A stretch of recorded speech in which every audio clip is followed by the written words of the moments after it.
FLREIA News 100th episode. Take one. Hey folks, can you believe it? This is amazing. It's our 100th edition of the FAN. Who knew? We started this a few years ago, and here we are on our 100th edition. I want to thank you guys for tuning in every week to listen to us and watch us on the internet, so we appreciate that. We have fans all over the world, not just all over the country, but all over the world. We want to take this time to thank you and for tuning in and week out and watching us and giving us your feedback. We look forward to bringing you more and more news for the continued future. For the future. All right, so let's talk about the news. What's going on for this week? The headlines of this week is California pulls out, FICO paints a dismal picture for housing market, foreclosure defense goes on the offensive, online auction lawsuits hits local company, and high-end homes go Section 8. And yes, we'll talk about the Miami Dolphins. All right, dsnews.com here reports California pulls out. Now, this is the state with the highest number of defaults and the biggest participant in the 50 states attorneys general's case against the lenders. They decided to pull out. It was a meeting that they had just recently had in D.C. with Iowa Attorney General and the Attorney General for California. She was out there with them, and when she came back from that, she just decided, you know what, we're being asked to release. We're asking for a broader release of claims than we can expect to excuse conduct that has not been adequately investigated. So Ms. Harris plans to move forward with her own independent investigation on behalf of the struggling Californians. All right. Now, Attorney General Tom Miller, the guy from Iowa, who's heading this up, he stated that the multi-state effort is pressing forward even without California. They fully expect to reach a settlement with the banks. Now, Miller says he and the remaining attorneys generals aim to reach a timely settlement that would aid homeowners while it can still make a difference and save homes from foreclosures. Now, providing relief after the foreclosure crisis is over would be a hollow victory indeed. Now, regardless of whether a state participates in the negotiations or not, each state will have the opportunity to sign onto the final settlement. The negotiation committee does not plan to release the banks from any civil liability. Now, again, New York and California have appeared to have been the two states that have pulled out, so we'll see what happens. All right. This is drawn on way past the point they had declared a final point a few months ago, and here we are still going into October and no resolution. So we'll see what happens on the independent states. Now, anything can happen, so we'll be keeping abreast of that. All right, FICO paints a dismal picture for the housing market. Now, if you guys recall, FICO is the one that does your credit score. Anyway, they had a survey conducted, and it shows that bankers expect delinquencies on consumer loans to rise, underwriting standards to become stricter, and the housing sector to continue struggling far into the future. Okay? So, not a pretty picture there from the banker's point of view. So anyway, among the 188 risk managers that were surveyed, 73% believe mortgage defaults and foreclosures will remain elevated for at least 5 more years. That's right. Furthermore, 46% of respondents expect mortgage delinquencies to increase over the next 6 months, while only 15% anticipate a decline in mortgage delinquency over the same period. So these guys are not optimistic at all. Now, listen to this one. When asked if housing prices nationally would climb back to 2007 levels before the year 2020, 49% responded no, and only 21% said yes. So the other guys undecided. Anyway, they expect that clearly the housing prices are going to be depressed for a half a generation. So this is kind of tough. Little data from the Federal Reserve shows that between 2005 and mid-2011, Americans lost $7 trillion in home equity. So quite a bit of loss there. So, all right, going on to the next headline here, we've got from the Daily Business Review, foreclosure defense goes on the offensive. All right, Jeffrey Barnes out of Boca Raton, he's an attorney, is taking a new strategy in challenging the Florida foreclosures. He just recently filed suit against J.P. Morgan Chase using the state racketeering law. Yeah, how about that? It may not be the preferred legal strategy in challenging Florida foreclosures, but that doesn't necessarily mean it's a bad idea. This is Thomas Ice of the Ice Law Firm. He's going to continue doing it his way, but I'm sure all of them are looking, hey, what's going to happen here? All right, now the lawsuit is not intended to save anyone's home. It's a counterpunch intended to hurt the bank by exposing its alleged fraud. This was never intended to be arm twisting to get the bank to do loan modifications. These are damages claims. Okay? So a pattern of filing false declarations and failure to provide proof of legal ownership in Florida and other jurisdictions is consistent with Chase's pattern of falsely misrepresenting the legal scope of the FDIC affidavit. Now, the lawsuit seeks an injunction to stop all Chase foreclosure activity in 8 states, obviously including Florida, California, Massachusetts, New Jersey, New York, Tennessee, Washington, and Wisconsin. Now, this is not to say that there's other suits not coming to light in other states under similar charges. But anyway, foreclosures have been mainly a documentation dogfight. Okay, just give you an example here with going against Chase. This attorney here is saying he's had to fight to get documents routinely. They routinely object to almost everything. They fight you on the discovery. That's probably why they've had so many cases dismissed for discovery violations. Once there's an order compelling discovery, the banks that they don't respond, or they ask for an open-ended extension, or they file incomplete responses. So the judge files a dismissal without prejudice with the refiling condition on providing discovery, and they just don't do it. A nationwide racketeering action broadens the possibilities of discovery.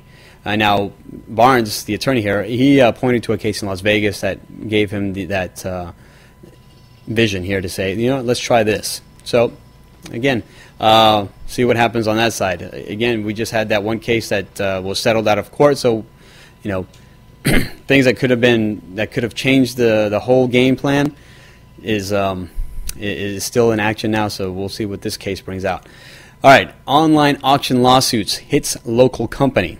All right, you guys know there's a lot of, you can now bid online here at the foreclosure auction here in Palm Beach County, pretty much all of South Florida, Dade and Broward. Well, RealAuction.com, which handles the Broward County foreclosure, is seeking a reversal of a $1.46 million judgment against the company for allegedly interfering in a competitor's bid to put Broward County tax certificates online. Okay, now this is Grant Street Group. They won the judgment in 2009, citing that Real Auction CEO falsely claimed Grant Street was under investigation by the Florida Attorney General's office. Okay, through a series of technicalities, it appears that Real Auction is attempting to get out of paying what's due Grant Street. But then Grant Street, at the time of that case, of them winning that case, they filed a federal court. Lawsuit in federal court, claiming that Real Auction also infringed on Grant Street's patent-protected method of providing online auction services. Now, Real Auction services cited as infringements included its sale of real tax lien and real foreclosed to judicial districts across the U.S. Real Auction has denied any infringement. So now, according to Grant Street's attorney, the main issue is protecting patents. So that's the thing of this. But now the thing is, why they're asking for a reversal is that in the suit, they tried to put all these different things that the current court could not oversee. So they're trying to see, hey, what actual damages can they go after? So instead of paying the $1.5 million, they're trying to get off with about half of it. So don't know if that's going to happen. But now, why am I telling you about this? How could this affect you? Well, it could affect, if some of these things go into place, it could affect how Broward County foreclosure sales happen. It could change that whole thing. It might even change here in Palm Beach County. So we always watch for these things because they can have an effect on us at one time or another.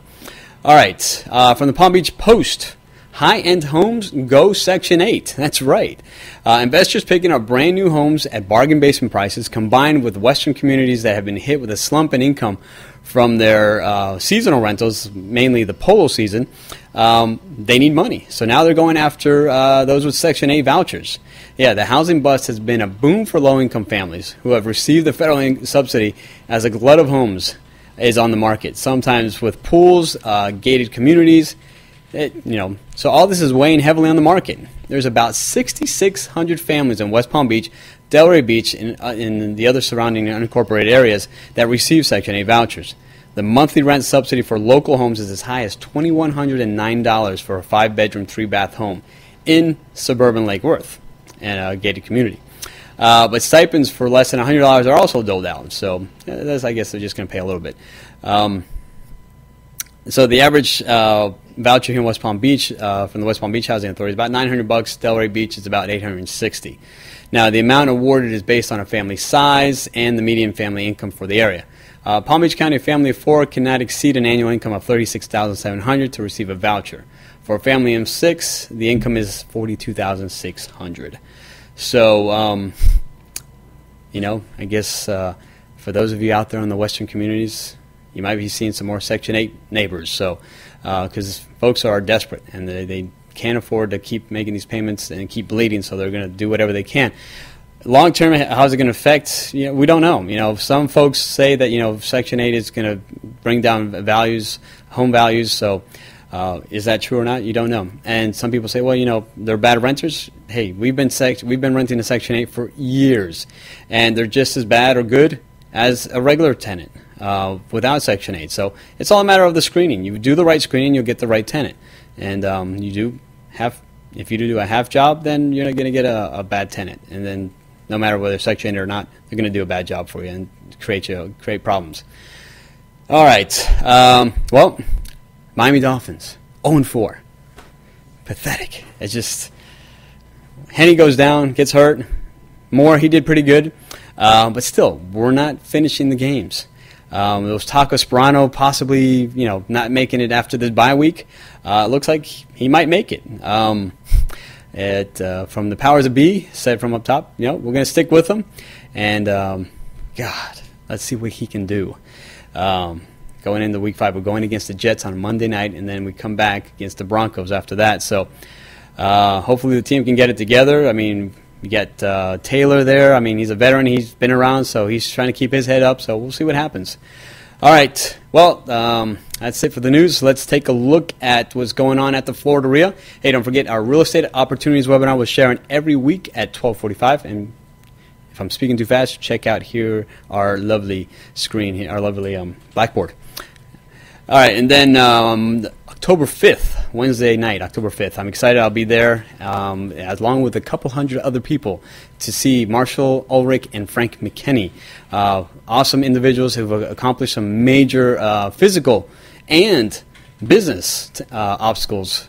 So they're going to teach us on how they relate the two to the business.